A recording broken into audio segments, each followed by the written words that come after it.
తొందరగా రెసిపీ చూద్దాం రండి. నెయ్యి వేసుకొని 2 స్పూన్స్ ఆఫ్ నెయ్యి, ఇంట్లో ఉన్న డ్రై ఫ్రూట్స్ అన్ని చాప్ చేసుకొని బాగా వేయించి పక్కన పెట్టుకోండి. ఇప్పుడు పచ్చి కొబ్బరి వేసుకొని మంచిగా సువాసన వచ్చే వరకు బాగా గుమగుమలాడాలి. అలా వరకు వేయించి అందులోని రాగిపిండి వేసుకొని, రాగిపిండి కాదండి ఇక్కడ ఈ ప్లేస్లో ఏదైనా మిల్లెట్ ఫ్లోర్ వేసుకోవచ్చు, సామల పిండి, జొన్న పిండి ఏదైనా వేసుకోవచ్చు. మంచిగా వేయించండి. రాగిపిండి అయితే మంచి టేస్ట్ వస్తుంది, నా పర్సనల్ ఫేవరెట్. సో ఇందులో వాటర్ పోసుకొని మంచిగా ముద్దలాగా అయ్యే వరకు కలుపుకోవాలి. చూపిస్తున్నట్టు కలుపుకున్న తర్వాతే పాలు పోయాలి, ముందైతే పాలు పోయొద్దు. ఇప్పుడు పాలు పోసుకోండి.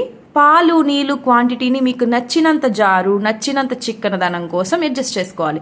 చిక్కగా కావాలంటే పాలు ఎక్కువ పోసుకోండి, పలసగా కావాలంటే నీళ్ళు ఎక్కువ పోసుకోండి. కుంకుమ పువ్వు వేయండి. దీని తర్వాత స్వీట్నెస్ కోసం జాగరీ పౌడర్, బెల్లం పొడి లేకపోతే షుగర్ వేసుకోండి. అక్కడ మీకు నచ్చిన స్వీట్ కంటెంట్ వేసుకోవచ్చు. అందులో తర్వాత వేయించి పెట్టుకున్న డ్రై ఫ్రూట్స్ వేసుకొని బాగా మనకు నచ్చిన కన్సిస్టెన్సీ వచ్చిన తర్వాత కప్లోకి తీసుకొని సర్వ్ చేసుకోవడమే.